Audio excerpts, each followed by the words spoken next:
Welcome to session 236 of the Bible in a Year commentary.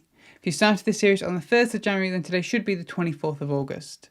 Today we'll be looking at Marks 5 to 6 and Psalm 81. But so far in Mark, we've read through the prologue, Jesus' early ministry in Galilee, and then started the section on the calling and the training of the disciples. Mark's Gospel opens with the assertion that Jesus is the Son of God and King that the Old Testament had been looking forward to.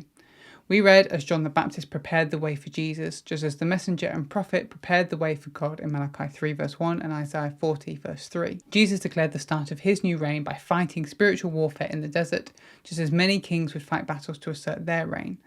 Then Jesus went out and began preaching that the kingdom of God is near, and we started to get examples of what that meant. And the kingdom of God has authority and power over the forces of darkness as Jesus cast out evil spirits. It has authority and power over sicknesses and disease as Jesus healed many.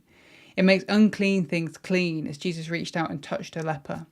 The one group the kingdom of God doesn't control is people, as we saw different people reject or ignore Jesus. Then Jesus taught how the kingdom of God doesn't work like people would expect it to. It's a new thing that doesn't fit into old ways of thinking. It is a kingdom focused on those in need and cares more about people than laws.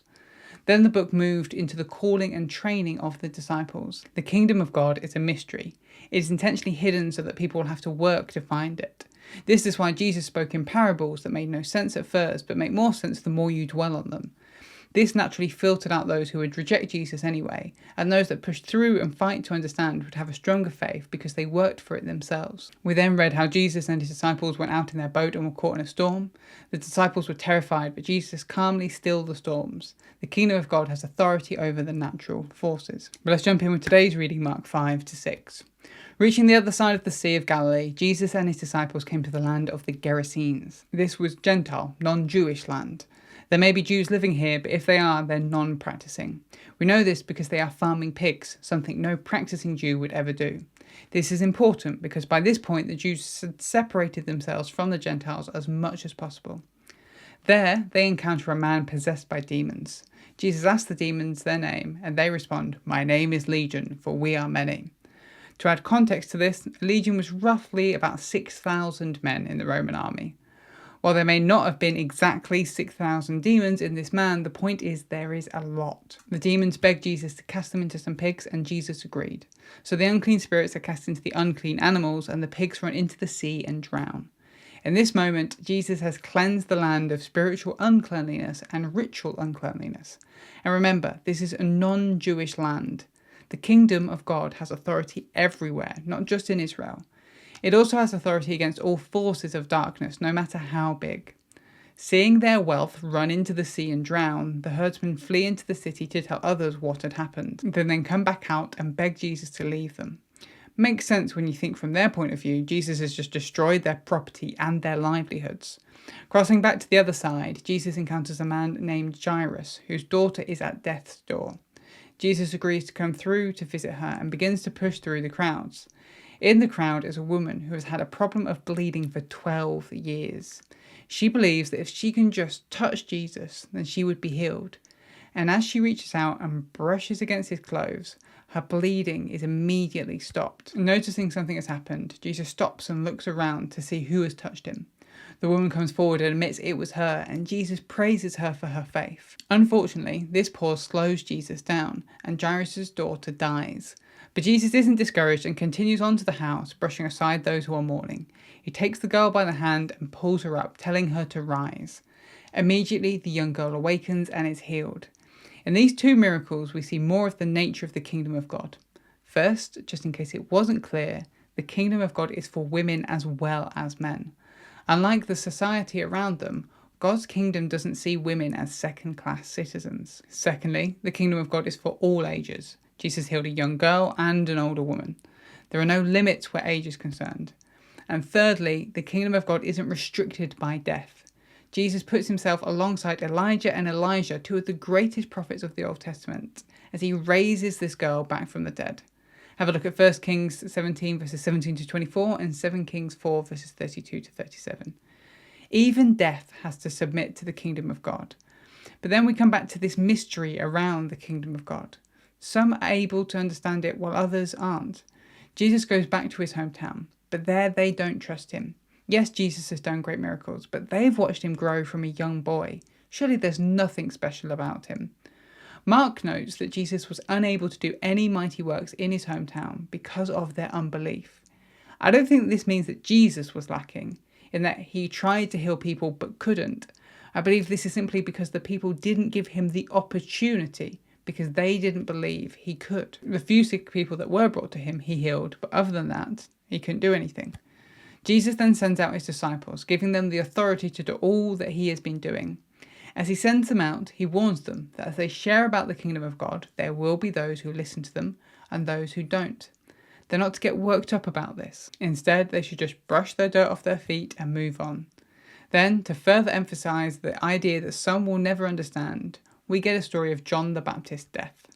Herod had him killed to please his brother's wife, who he had been sleeping with. And now, hearing about Jesus, Herod doesn't understand and just thinks that this is John the Baptist come back from the dead. Next up, Jesus feeds over 5,000 people by multiplying 5 loaves and 2 fish. This miracle is incredible, which is why it appears in all 4 Gospels. But Mark chooses to use this miracle to set up a key point. After feeding all these people, Jesus sends his disciples off in the boat and goes off to pray. Later that evening, he catches up to his disciples by walking on the water. At first they think it's a ghost. But in Roman mythology, ghosts can't walk on water. However, divine beings can run on water. So a Roman audience listening to this gospel being read out would likely have concluded that Jesus was in some way divine.